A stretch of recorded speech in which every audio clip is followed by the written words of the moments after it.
시편 73편 18절에서 23절. 구약 성경으로 보실 분들은 구약 성경 855쪽의 말씀입니다. 제가 봉독해 올립니다. 주께서 참으로 그들을 미끄러운 곳에 두시며 파멸에 던지시니 그들이 어찌하여 그리 갑자기 황폐되었는가. 놀랄 정도로 그들은 전멸하였나이다. 주여, 사람이 깬 후에는 꿈을 무시함같이 주께서 깨신 후에는 그들의 형상을 멸시하시리이다.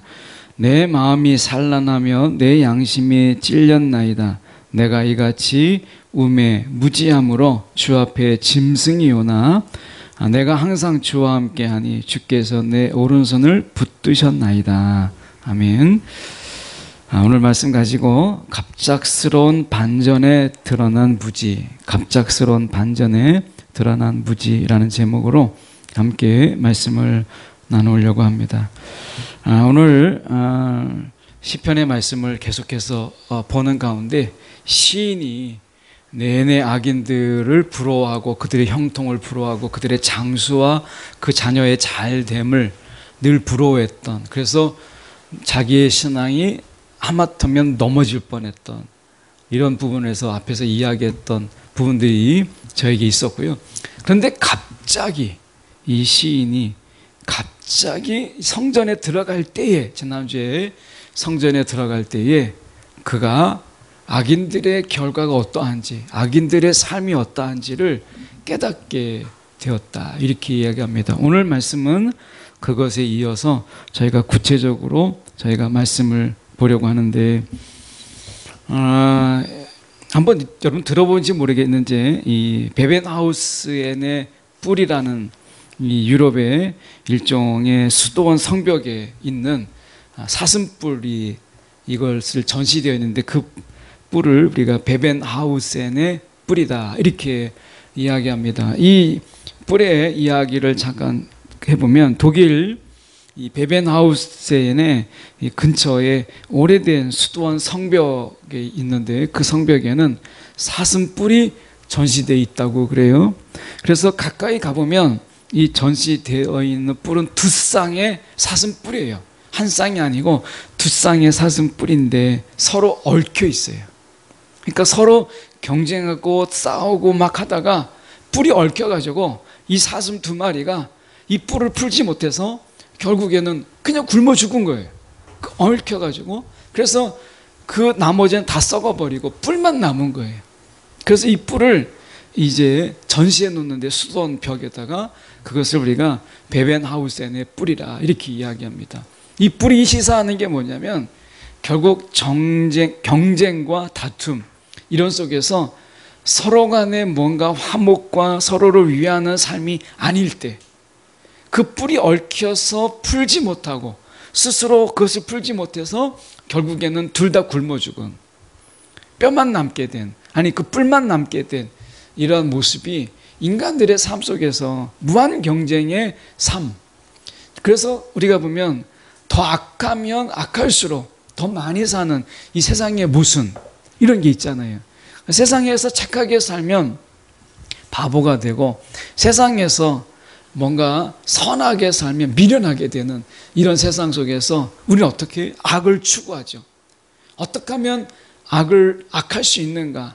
냉혈하게, 냉철하고 때는 냉혈적인 그런 모습 속에서, 무한 경쟁 속에서 살아남기 위해서는 우리가 더 이상 사람이기를 포기하는, 여기에서 이 시인이 이야기하는 것처럼 내가 무지함으로 주 앞에 짐승이 오나, 사람이기를 포기한 이 땅의 짐승들처럼 살아가는 이런 모습들 속에서 뿔이 시사하는 게 뭐예요?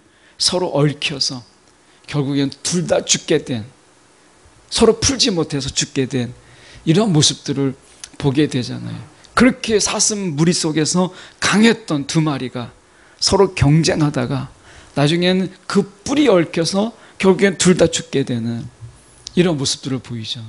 이게 베벤하우스엔의 뿔인데, 우리가 이 세대에, 이 시대에 우리의 모습을 보는 것처럼 보여요. 강한 자들이 정말 강한 것처럼 보이지만 지혜가 부족하고 서로를 위한 마음들이 부족하게 될 때 결국에는 뿔이 얽혀서 죽게 된 모습들, 이런 것이죠. 악인은 악인에 의해서 죽게 돼요. 선한 자가 세상에서 우리가 손해보는 것 같고, 또 하나님을 믿는 자들이 세상 속에서 우리가 치이고 찢기고 그리고 매맞고 하는 것처럼 보이잖아요. 근데 세상을 보세요. 세상은 강자와 강자끼리 서로 얽히고 증오하고 서로 경쟁하고 하면서 베베나우셀의 뿔처럼 서로가 서로를 죽이는 이런 모습들을 보게 돼요. 하나님께서 전쟁의 전술 중에서 하나님이 즐겨 쓰는 방법이 있죠. 서로 간의 싸움, 그 하나님께서 서로를 어둡게 만들므로 인해서 적을 구분하지 못하고 서로가 죽이고 그리고 서로를 찌르고 하는 가운데 자멸해버리는 이런 방법들을 하나님께서, 우리가 만군의 여호와이신 하나님께서 즐겨 쓰시는, 수적으로 열세일 때, 저쪽이 너무 강할 때, 오만하고 교만할 때 하나님이 쓰시는 게 뭐예요? 그들에게 안개와 또는 어둠을 하나님이 그들을 허락해서 서로 간에 적으로 오인해서 서로를 찌르고 베고 하는 것을 우리가 보게 돼요. 이게 하나님의 전쟁의 하나의 전술 방법이었던 것을 보게 됩니다. 오늘 성경의 이 시편은 이 갑자기가 무엇을 의미하는지는 말하지 않아요. 말씀 속에서 보면 19절에 그들이 어찌하여 그리 갑자기 황폐되었는가. 어떤 자들은 전쟁을 이야기하기도 하고, 어떤 자들은 내전을 이야기하기도 하고요, 어떤 자들은 집단의 싸움을 이야기하기도 합니다. 그런데 성경이 말하고 있잖아요. 갑자기 왜 황폐하게 되었는가 말하지 않지만, 제가 추측해 볼 때, 제가 묵상해 볼 때는 하나님께서 강자와 강자 서로 빼앗던 그들이 결국에는 나중에 가난한 자를 빼앗고 힘없는 자를 빼앗던 그들이 결국에는 어떻게 되겠어요? 서로를 빼앗는, 그 서로를 마주하는 때가 오게 되죠. 우리 조폭 영화 같은 데 보면은 어떻게 해요? 처음에는 손님들 거 그 서로 빼앗다가 영토가 넓어지면 어떻게 되죠? 중간지대가 사라지게 돼서 서로 간에 큰 무리들끼리, 조폭끼리 부딪히게 되는, 그래서 대낮에 도시에서 우리가 칼부림도 나고 칼싸움도 하고 하는 이런 이 믿지 못한 영화 같은 이야기들이 왜 일어나요? 그것은 서로 영역 속에서 이제 서로 질 수 없고 빼앗길 수 없는, 서로 결국 부딪힐 수밖에 없는 상황이 오게 되는 거죠. 이들이 가난한 자를 빼앗고 힘없는 자를 착취하고 했다가 나중에 큰 부자가 됐어요. 그러다가 결국에는 악한 자와 악한 자, 강한 자와 강한 자가 만나는 때가 오지 않겠어요? 그럼 어떻게 되겠어요?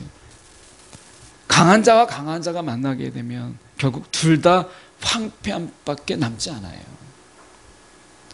오늘 이 시인은 아마 그걸 말하지 않을까, 저는 그렇게 묵상을 통해서 생각해요.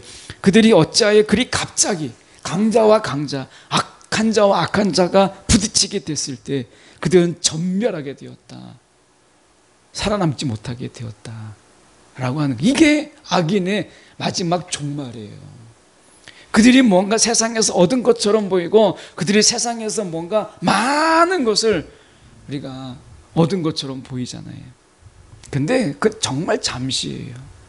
하나님이 말씀하시는 게 바로 그런 거예요. 19, 18절에 다시 가서 보면, 주께서 참으로 그들을 미끄러운 곳에 두시며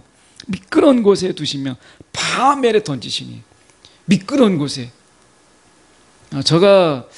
저는 이제 스케이트 세대, 그 스케이트를 다 우리 세대 못 탔다 그건 아니고, 스케이트 링크가 많지 않았던 그런 세대니까 스케이트를 잘 못 탔고, 그러다 보니까 이 뭔가 롤러 스케이트 들어가는 거에 굉장히 약해요. 그러다 보니까 이제 한 번은 스케이트 이렇게 아이들 데리고 갔을 때 그때 한번 이렇게 신어보니까, 야, 이 넘어질까봐 뭐 어떻게 할 수를 모르겠는 거예요. 여기 미끄러운 곳에 두었다 라고 하는 것은 자기 힘을 발휘하지 못해요. 무기 들고 있으면 뭐예요? 미끄러운데. 내가 칼 들고 있으면 뭐예요?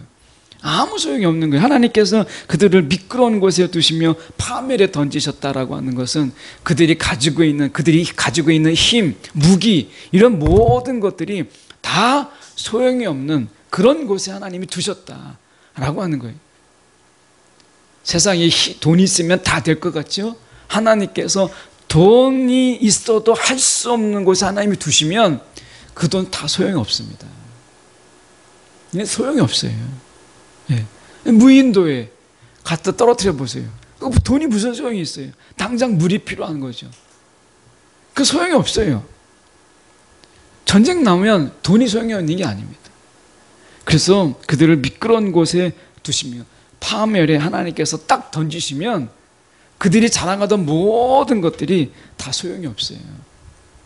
여러분, 우리가 하나님 배에 겸손해야 될 이유가 무엇이냐면 내가 자랑하던 것, 하나님이 내가 전혀 자랑하던 것을 쓸모없는 곳에 하나님이 툭 던져 놓으시면 우리는요 아무 소용이 없어요.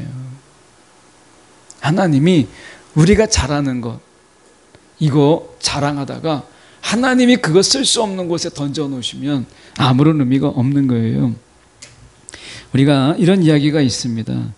우리가 문제가 뭐냐라고 얘기했을 때 문제, 이 반전의 즐거움이라고 하는 찰스 레버가 쓴 책에 이 보면 이런 얘기가 나옵니다. 영국의 소설가 존 크리시라고 하는, 제가 찾아봤는데 잘 모르겠더라고요, 이분의 작품을. 근데 존 크리시라고 하는 어떤 작가가 있는데 이 사람이 영미권에 좀 이름이 있는 사람 같아요. 그런데 첫 작품을 자기가 출간하기까지 출판사로부터 몇 번까지 거절당했다고 여러분 생각하세요? 이 존 크리시라고 하는 분이 자기의 첫 작품을 이 출판하는데 출판사로부터 거절을 당했는데 그 거절 숫자가 저도 놀랐어요. 753번이에요. 753번. 제가 출판사 찾아가서 제 원고 좀 읽어주세요 했을 때 거절당한 게 7번이고 10번째 읽어줬거든요. 근데 753번이 100번도 아니고 700번이. 여러분 그렇다면 여러분 나는 정말 작가가 자질이 없는가 보다, 나는 이미 틀렸나 보다 이렇게 하지 않았겠어요? 그런데 이 존 크리시라는 분이 753번이나 거절당했는데 754번째 출판사에 찾아가서 그것을 출판한 거예요. 여러분 753번 거절당할 수 있어요? 저는 753번까지 거절당하는 때까지 갔다라는 게 대단한 것 같아요. 거기까지 갔다는 거. 100번 정도, 100번도 많죠? 한 50번 정도 가면 그래, 나는 작가의 자질이 없어, 그냥 회사원이나 하든지 다른 거 해야 되겠다, 진작에 내가 속차려야 되겠다 이렇게 할 것 같은데 이 사람은, 저는 이 사람의 인생이 벌써 굉장한 작품이라고 생각해요. 753번이나 존 크리시라는 분이 거절당하고 754번째 출판을 했어요. 여러분 인생에서 정말 700번 거절당하면서 다시 오뚜기처럼 일어서 가지고 다시 시도하는 거 있으세요? 우리의 신앙이 그랬으면 좋겠어요. 신앙이, 우리의 믿음이 계속 의심에 넘어지고 우리가 그 믿지 못해서 넘어지고, 그래서 계속해서 의심에 우리가 그 믿음이 넘어지더라도 700번 정도 일어날 수 있는 믿음이라면 그 사람은 그 믿음에서 넘어지지 않겠구나, 그런 생각해봐요. 여러분 신앙생활 하면서 몇 번 그 믿음의 문제 때문에 의심이 들고 미혹이 들고 막 그래서 여러분이 신앙생활 속에서 몇 번이나 넘어져 보셨어요? 스케이트 탈 때 저는 700번 이상 넘어진 이 사람이라면 선수가 될 수 있겠다. 700번 넘어지고도 스케이트를 다시 탈 수 있다면 이 정도 열정, 우리의 신앙 속에서 우리가 신앙생활 하다가 정말 내가 700번, 750번 막 넘어질 때 아니다, 믿음이다 하고 다시 일어설 수 있는 그런 사람이라면 저는 충분히 하나님이 그를 쓰실 거라 생각해요. 물론 제가 공로를 이야기하는 게 아니에요. 하나님이 우리를 그렇게 능히 세우실 분이시다라고 하는 것입니다. 여러분 실패 자체가 아니라, 우리의 문제가 어디에 있느냐, 실패 자체가 아니라 시도조차 하지 않는 거예요. 700번 750번까지 시도할 수 있어요? 시도 자체를 하지 않는 거예요. 믿음의 여러분 시도. 하나님 우리 가운데 말씀하시는 믿음의 시도를 해보라 하는 거예요. 우리가 지난번에 가서 수련회 때 들어봤지만 그 속에서 기도원 용사 얘기 나오잖아요. 정말 법쟁이였거든요. 근데 그분이 이야기한 것처럼 이미 다 공개된 것처럼 하나님이 그에게 믿음의 용사, 큰 용사라고 이야기해요. 기도원에게. 숨어서 이제 포도주 틀을 짜는 그가 겁쟁이인 그를 향해서 하나님이 뭐라고 얘기해? 큰 용사라 이렇게 얘기합니다. 믿음 없는 이 시몬에게 개바라 이렇게 얘기합니다. 하나님이. 그리고 그 이름대로 하나님께서 믿음의 반석으로 세우시고 그 하나님께서 이름 붙이신 그대로 기도원을 큰 용사로 세우는 것을 보게 돼요. 하나님이 만드신 거예요. 기도원이 컸다고 보기는 어렵죠. 기도원이 큰 게 아니라 하나님께서 그렇게 믿음이 없는, 용기가 없는 그를 큰 용사로 세우시고요.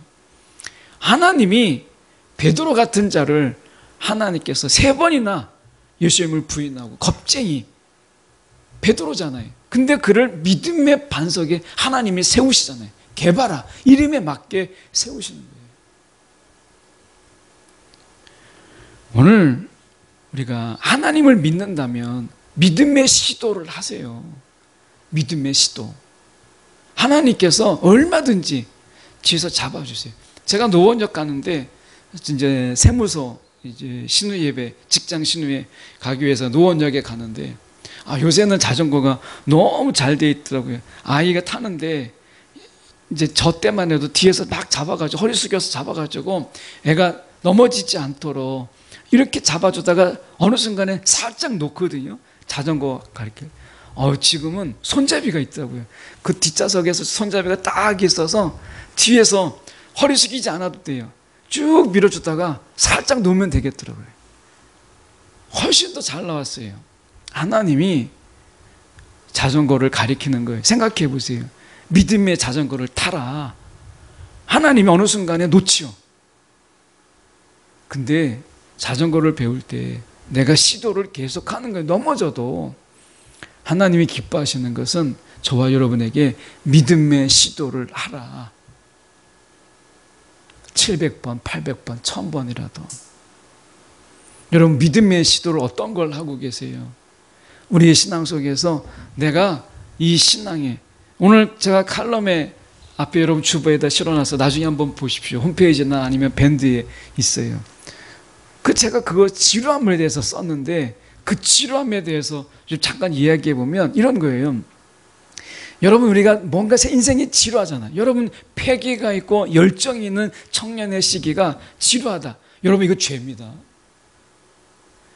청년의 지루함은 죄예요. 왜? 내가 할 수 있는 더 많은 일들이 있는데 시도할 만한 일들이 있는데 내가 하고 있는 거 능히 그냥 정말 편안하게 할 수 있는 일만 하고 있는 거예요. 시도하지 않고 있는 거죠. 또는 너무 어려운 일 이런 것 때문에 지칠 수 있죠. 그런데 제가 볼 때는 이 땅의 청년들의 진정한 지루함은 어디에 있느냐. 너무 큰 어려움 앞에서 우리가 그것에 넘어질 수도 있지만 훨씬 더 큰 문제는 우리가 할 수 있는데 시도하지 않는, 다칠까 봐, 상처 입을까 봐, 내가 자빠질까 봐 내가 시도하지 않는 이것이라면 더 큰 문제라고 봐요. 하나님은 우리 가운데 넘어져도 붙잡아 주시고 쓰러져도 일으켜 세우시는 하나님이 우리 가운데 말씀하세요. 믿음의 시도를 하라 라고 말씀하시는 거예요. 믿음의 시도를 하라. 그래서 말씀에 이렇게 말씀하는 거예요. 지금 보면 23절에 이 시인이 이야기하는 게 뭐예요? 악인이 갑자기 그들이 멸절하고 전멸하는 가운데서 하나님이 어떤 하나님이신가를 그가 발견하잖아요. 23절이 바로 그 말씀이에요. 이렇게 말씀합니다. 내가 항상 주와 함께하니 주께서 내 오른손을 붙드셨나이다. 하나님이 오른손은 뭐예요? 힘을 이야기해 상징하는 거예요. 힘. 하나님이 나에게 힘을 잃지 않도록 용기를 잃지 않도록 나를 붙잡아 주셨다라고 하는 거예요. 그 왜 붙잡아 주시겠어요? 세상 속에서 믿음의 시도를 하라고 하는 것이죠. 우리가 생각해 볼 때 그들이 어떻게 갑자기 황폐하게 되었는가라고 하는 이 말씀, 19절의 말씀이 나오잖아요. 어찌 그렇게 갑자기 황폐하게 되었는가라고 하는 말씀 속에서 하나님이 이렇게 말씀합니다. 출애굽기 33장 5절에 여호와께서 모세에게 이르시기를 이스라엘 자손에게 이르라 너희는 목이 곧은 백성인즉 내가 한순간이라도 너희 가운데 이르면 너희를 진멸하리니. 하나님께서 한순간입니다. 진멸하시는 것은 한순간이에요. 오래 걸리지 않아요. 오늘 그 하나님께서 우리 가운데 말씀하시는 거예요. 내 오른손을 붙드셨나이다 라고 말씀하세요. 여러분, 저는 세상 사람들이 사업하는 분들을 보세요. 얼마나 많이 시도합니까? 여러분이 그 인생 이렇게 뭐 서민 갑부 이런 건 잘 안 보지만 어쩌다가 맛집 같은데 오랜 식당을 하다가 하는 분들 사장님 인터뷰할 때가 있어요. 제가 저녁 먹을 때 정도에 그렇게 나올 때가 있는데 보면 장사 여러 번 말아먹었어요. 사업 여러 번 말아먹었어요. 그러다가 이게 마지막이다 라고 했던 그 사업이 나중에 대박을 치는 경우가 많아요. 저는 그때마다 그 얘기를 들을 때마다 생각하죠. 야, 그때 마지막 시도를 하지 않았다면 그 사람은 실패자로 남았을 텐데 그 마지막 시도가 지금 웃으면서 그 얘기를 하고 있는 거구나, 이런 생각을 해보게 돼요. 여러분, 하나님이 저와 여러분을 붙잡고 계세요.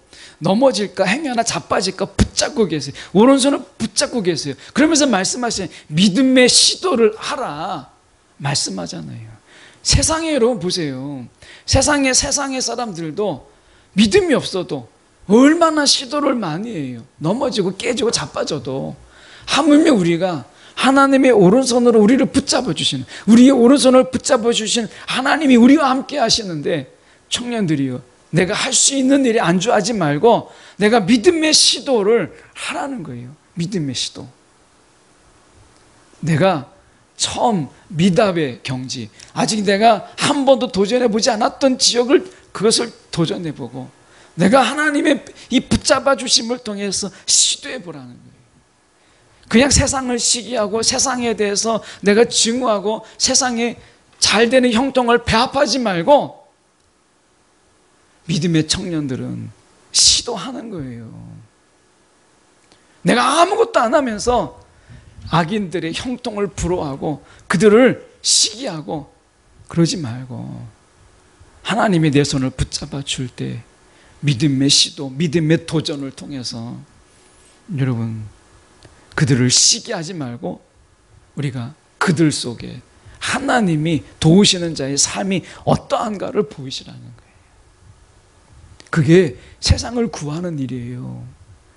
우리가 가만히 있으면 세상이 나중에 몸집을 키워서 베벤하우스엔의 어떤 그 뿔처럼 그것처럼 서로가 엉키다가 다 죽게 되는, 전멸하게 되는 거예요. 그들의 싸움을, 이 베벤하우스의 뿔을 막을 수 있는 유일한 게 누구냐? 이 세대의 청년들이에요. 믿음의 청년들.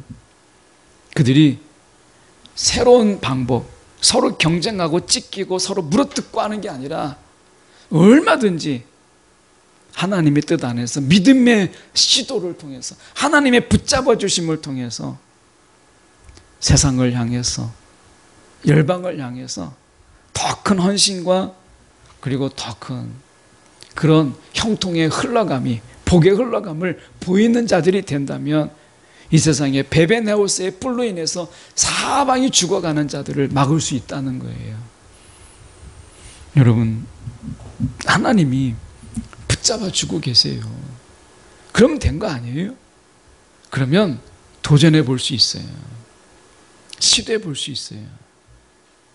믿음의 청년들이요, 세상을 시기하고 증오하는 시간에 믿음을 가지고 도전하고 시도하세요.